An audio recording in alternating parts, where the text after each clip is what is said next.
Let me tell you about Marcus. Marcus is 26. He works a decent job in Austin, Texas. He's smart, he reads about investing, he knows what an index fund is, and he genuinely wants to build wealth. Every few months, he tells himself he's going to get serious about money. He's going to start saving properly. He's going to be disciplined. And then September arrives. Apple holds its annual iPhone event. The reviews flood YouTube. His Instagram feed fills up with unboxing videos. His coworkers are talking about it over lunch in the break room. And Marcus, who has a perfectly functional phone that he bought 14 months ago, starts to feel a very specific, very familiar itch. He picks up his current phone and looks at it differently now. The camera that felt incredible last year suddenly seems inadequate. The processor that ran everything smoothly now feels sluggish in his imagination, even though nothing about it has actually changed. The body, which he loved when he unboxed it, now looks slightly dated next to what he's been watching on screen all week. He goes online. He checks the trade-in value, he browses the carrier upgrade deals, he watches 3 more review videos, and he builds, brick by brick, a completely logical, completely reasonable case for why upgrading right now is actually the smart move. 6 weeks later, he has a new phone. He feels great about it. And his Roth IRA contribution, the one he was going to finally set up this month, gets pushed to next month, again. Now, Marcus isn't reckless. He isn't irresponsible. He isn't someone who doesn't care about money. He's just someone who got caught in one of the most sophisticated, most invisible, most expensive traps in modern consumer life. And the reason it's so hard to escape isn't what you think. Here's what most people believe about buying a new phone every year. They believe it's a personal choice, a lifestyle preference, something that falls under the reasonable category of spending money on things I enjoy.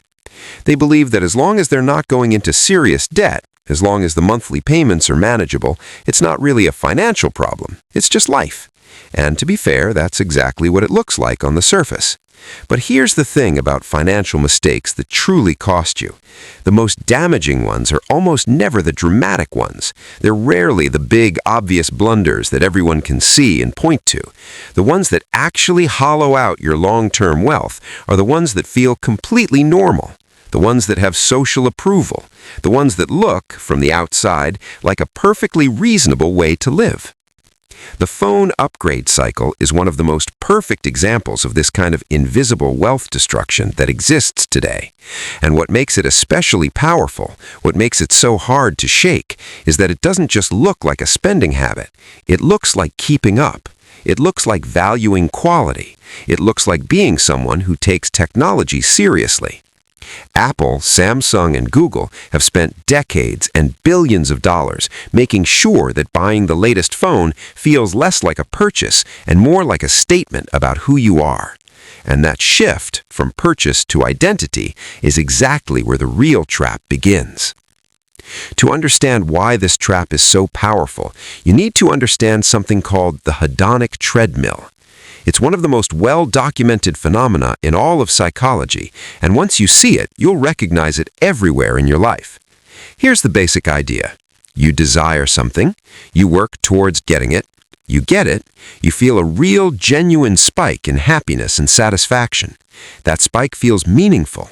It feels like the thing you bought or achieved has genuinely improved your life. And then, slowly, that feeling fades, not because anything went wrong, not because the thing stopped working, but because your brain adapted to it. What was once exciting became familiar. What was once new became normal, and your happiness drifted back to roughly where it was before the purchase. Scientists call this hedonic adaptation, and it happens with almost everything. New homes, new relationships, new jobs, and absolutely consistently with new phones. Consumer product, something like a phone, the adaptation cycle completes in roughly 6 to 12 weeks, meaning that within 3 months of getting your new device, the novelty has worn off completely. The phone has become invisible. It's just the thing you use. It no longer generates any particular feeling. And so the brain starts looking for the next thing to anticipate. Here's why this matters so much. The phone industry doesn't operate on a random schedule. It operates on a very deliberate, very precisely timed annual cycle. Apple announces in September. Samsung announces in January. Google announces in October, right when the previous year's model has become fully adapted to, right when the hedonic treadmill has returned you to neutral. The timing isn't coincidence, it's engineering. They know exactly when your excitement will have faded, and they arrive right on schedule with something new to be excited about. So you aren't making a rational technology decision when you upgrade every year. You're feeding a psychological cycle that has been architected at enormous expense to feel like a rational technology decision. That's a fundamentally different thing.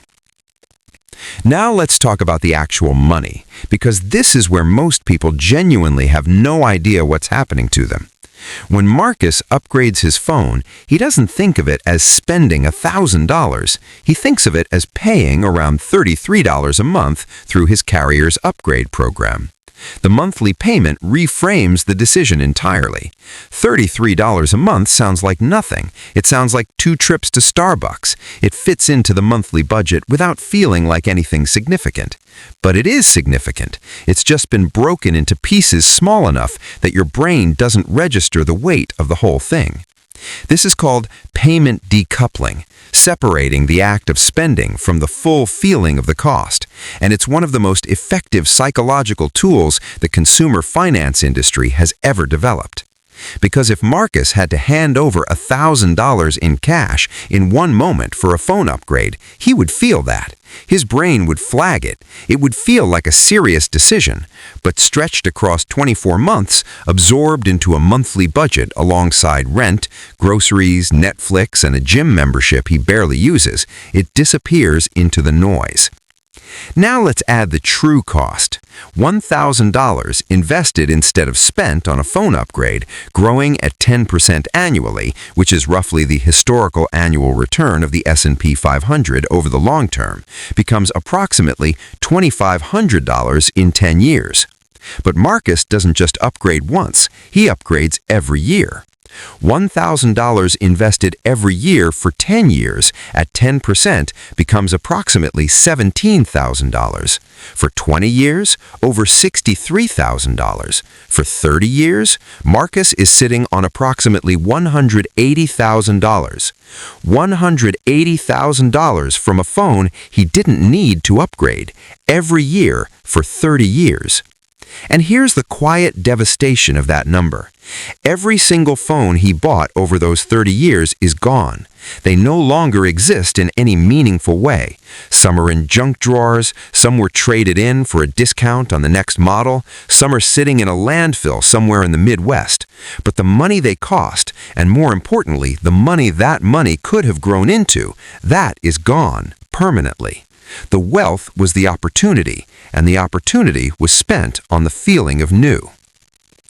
But we need to go even deeper because the phone is actually just the most visible symptom of something much bigger. The real force at work here is called lifestyle creep, and it is, quietly, the single most effective wealth destroyer for people who earn decent incomes and still somehow never seem to get ahead. Here's how lifestyle creep works. When you're 22 and just starting out in your first apartment in Columbus or Charlotte or Sacramento, your baseline is low. You're happy with a modest phone, a basic setup, simple food, the free streaming login you share with your college room. Then you get a raise or a better job. Your income goes up by 20%, and almost automatically, without a conscious decision, without sitting down and thinking it through, your spending rises to absorb most of that increase. You move to a nicer apartment. You eat out more. You upgrade your laptop. You stop thinking twice before buying something on Amazon Prime at 11 at night. Each individual upgrade feels completely reasonable. You earned more, so you spend a little more. That's normal, right? But here's the problem. Your wealth is not built from what you earn. It's built from the gap between what you earn and what you spend. And if every raise is followed by a proportional rise in spending, if the gap never grows, then your wealth never grows either. Lifestyle creep doesn't feel like a bad decision because it never presents itself as one.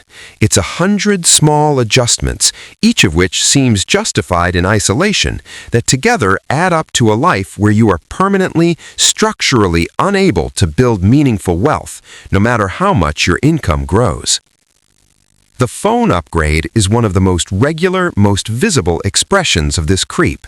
It happens on a predictable schedule, it has social support, it feels modern and reasonable, and it anchors an entire set of related spending: the AirPods, the MagSafe case, the Apple Care plan, the charger for the desk at work. And there's a fascinating psychology behind that anchor spending worth understanding. It's called the contrast effect.